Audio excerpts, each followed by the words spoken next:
अस्सलाम वालेकुम dear students. आज के लेक्चर में हम बात करेंगे अबाउट अल्फ़ा डीके।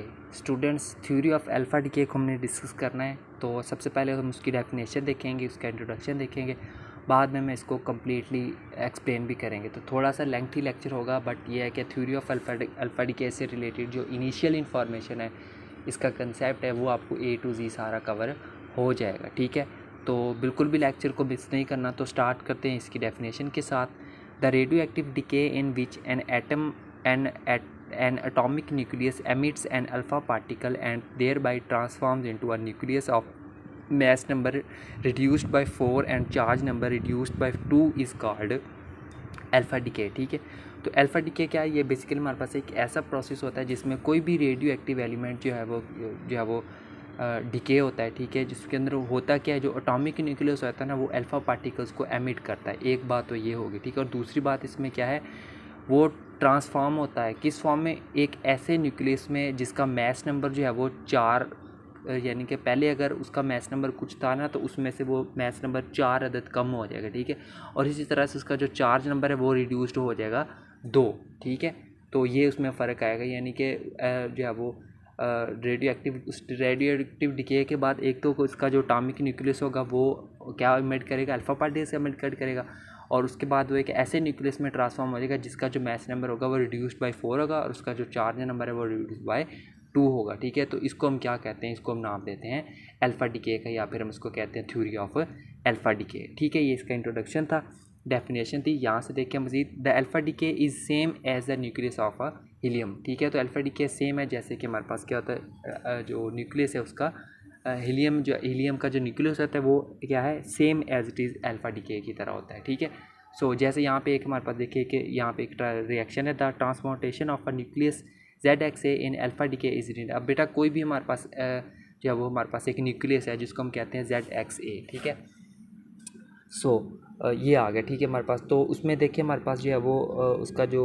जो हमारे पास जो मैथ नंबर है, ठीक है, वो देखिए हमारे पास क्या है, यहाँ पे देखें A है। ठीक है, और उसका जो चार्ज नंबर है वो क्या है हमारे पास? Z है। ठीक है, चार्ज नंबर या एटॉमिक नंबर। तो मैथ नंबर में से देखिए हम यहाँ पे देखिए कितना कम हो रहा है, 4 कम हो रहा है, और जो चार्ज नंबर है वो कितना कम हो रहा है? 2 कम हो रहा है। यही हमारे पास है, और इसके साथ थर्ड कंडीशन क्या थी? अल्फ़ा पार्टिकल एमिट करता है। तो ये देखिए हमारे पास क्या वो पार्टिकल कर रहा है, अल्फ़ा पार्टिकल को एमिट कर रहा है। अल्फ़ा पार्टिकल क्या है हमारे पास? Same as it is helium होता है। तो ये देखिए ये किसको रिप्रेजेंट करता है? अल्फ़ा पार्टिकल को रिप्रेजेंट करता है। ठीक है, साथ में क्या है? Q amount of energy. So nucleus ZXA is parent nuclear. यहाँ पे ये जो न्यूक्लियस ZXA इसको हम कहते हैं पेरेंट न्यूक्लियर कहते हैं। इसमें ये जो है हमारे पास Z-2 YA-4 इसको हम कहते हैं डॉटर न्यूक्लियर। और इसमें ये जो 2He4 है ये क्या है हमारे पास? अल्फ़ा डीके पार्टिकल आ गए यहाँ पे। ठीक है, सो इसकी एक एग्जांपल को देखते हैं यहाँ पे। ठीक है, एग्जांपल यहाँ से, the uranium 238 decays into thorium 234 by emitting through alpha particle. ठीक है, जो यूरेनियम 238 होता है वो डिके हो जाता है थोरियम 234 में by emitting alpha particle.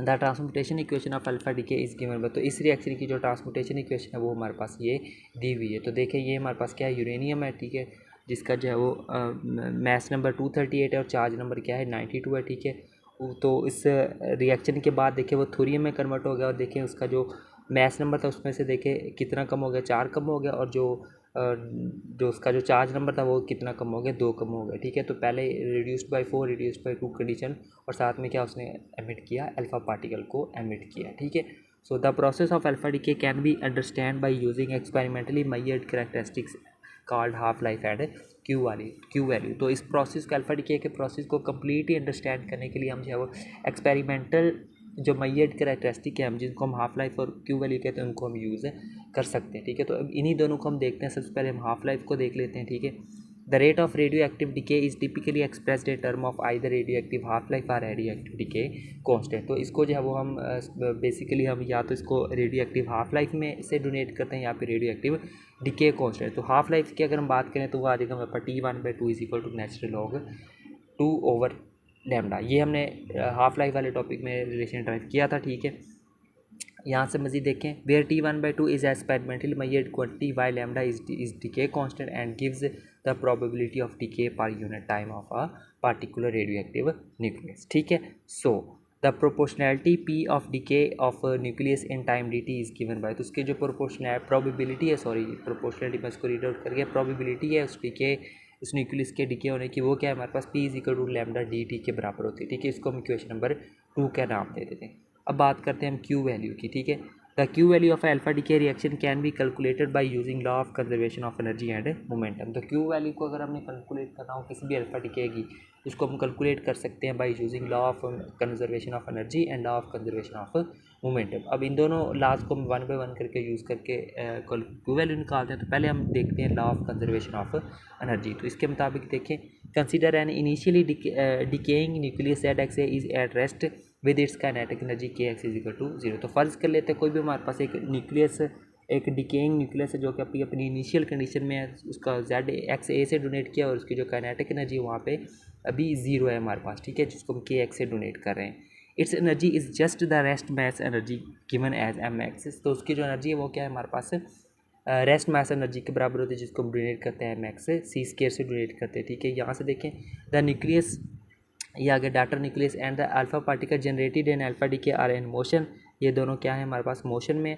The final total energy is, तो इनकी जो फाइनल टोटल एनर्जी क्या होगी वो हमारे पास इस चीज़ के बराबर आ जाएगी, where KY and Ka is kinetic energy of daughter nucleus and alpha particle है रेस्पेक्टिवली। यहाँ पे हमारे पास जो KY है ये क्या है, काइनेटिक एनर्जी है डाटर न्यूक्लियर की, और जो Ka है ये क्या है हमारे पास काइनेटिक एनर्जी है अल्फा पार्टिकल की, ठीक। सो यहाँ तक हो गया। उसके बाद देखते हैं मज़ीद, ठीक है, सॉरी बस ठीक है। यहाँ से देखिए कंजर्वेशन ऑफ एनर्जी गिव्स, तो law of conservation of energy के मुताबिक हमारे पास MX C² बराबर आ जाएगा, इन चारों के बराबर आ जाएगा, ठीक है। तो अभी हमने ऊपर फाइंड किया है, तो यहाँ से जस्ट इसकी हमने जो है वो सिंप्लीफिकेशन करनी है, ठीक है। तो यहाँ पे देखिए हमारे पास जो MY C² है ये उधर जाकर क्या हो जाएगा, माइनस हो जाएगा, और ये टर्म भी उधर जाके माइनस हो जाएगी, ठीक है। उन तीनों में से हमने C² को कॉमन ले लिया, ठीक है। सिंस के यहाँ पे हमारे पास ये जो दोनों टर्म है, kinetic energy of daughter nuclear and kinetic energy of alpha particle, ये हमारे पास किसके बराबर है, Q के बराबर होती है, ठीक है। तो उसकी जगह पे, इन दोनों की जगह पे हमने क्या पुट कर दिया, यहाँ पे Q पुट कर दिया। इसको हम क्या देते हैं, equation number 3। Hence the decay process will occur spontaneously if Q is greater than 0, यानी कि डिके प्रोसेस हमारे पास तभी अकर होगा स्पॉन्टेनियसली जब हमारे पास Q की वैल्यू क्या होगी, ग्रेटर दैन 0 होगी, ठीक है। तो ये हमने बात कर ली कंजर्वेशन ऑफ एनर्जी की। अब हम बात करते हैं कंजर्वेशन ऑफ मोमेंटम की। यहाँ से देखेंगे इसको, consider that initially decaying nucleus ZXA is at rest KX। तो वही बात, इनिशियली जो डिकेइंग न्यूक्लियस है वो रेस्ट की हालत में है, वहाँ पे वो ZXA से हम उसको डोनेट कर रहे हैं, और उसकी काइनेटिक एनर्जी क्या है हमारे पास 0 है। इट्स लीनियर मोमेंटम इज़ 0, वहाँ पे उसका जो लीनियर मोमेंटम है वो क्या होगा, 0, क्योंकि वेलोसिटी उसकी 0 होगी, तो रेस्ट की हालत में वेलोसिटी 0 होगी, तो मोमेंटम भी 0 होगा। Y and alpha particle must move in opposite direction to conservation momentum। सो इसको हम लिख सकते हैं फिलहाल, initial momentum is equal to final momentum according to law of conservation of momentum. So initial momentum हमारे पास क्या था, 0 था, और फाइनल मोमेंटम हमारे पास क्या होगा, PA माइनस PY के बराबर होगा। ये आगे, ठीक है। यहाँ से हमारे पास P² Y बराबर आ जाएगा P² A के बराबर है, इसको हम इक्वेशन नंबर 2 कह देते हैं। Since we know that kinetic energy का हमारे पास ये वाला फार्मूला होता है, ठीक है। यहाँ पे इसकी हमने करनी है थोड़ी सी सब्स्टिट्यूशन, यानी कि M के साथ हमने ऊपर भी डिवाइड कर दिया और नीचे भी डिवाइड कर दिया। ऊपर देखिए MV आ रहा है, वो बराबर होता है P के, तो यहाँ पे आ जाएगा P², ठीक है। सो यहाँ पे इसको 2MK को उधर जाकर मल्टीप्लाई कर दिया, तो P² बराबर आ गया हमारे पास 2MK के बराबर आएगा। So equation number 1 becomes, equation number जो हमारे पास जो 1 है, ठीक है, उसमें हमने पुट कर देनी वैल्यू, ठीक है। इक्वेशन नंबर 1 देखें ये थी, ठीक है।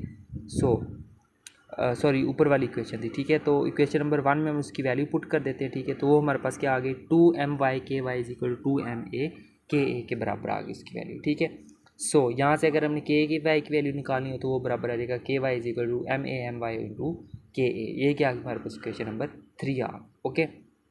सो पुट एन 1, इसको अब हम इक्वेशन नंबर 1 में पुट करेंगे KY की वैल्यू को। तो KY की वैल्यू के मुताबिक हमारे पास जो Q है वो बराबर आ जाएगा MA/MY KA प्लस का KA। दोनों में से हमने KA को कॉमन ले लिया, ठीक है। सो कॉमन लेने के बाद हमारे पास देखिए, हमारे पास अब हम क्या करते हैं, पुट करते हैं MY को बराबर करते हैं A-4 और MA को बराबर पुट करते हैं 4 के बराबर पुट करते हैं। तो ये यहाँ पे ये दोनों सब्स्टिट्यूशन कर दी, ये इक्वेशन आ गई, ठीक है।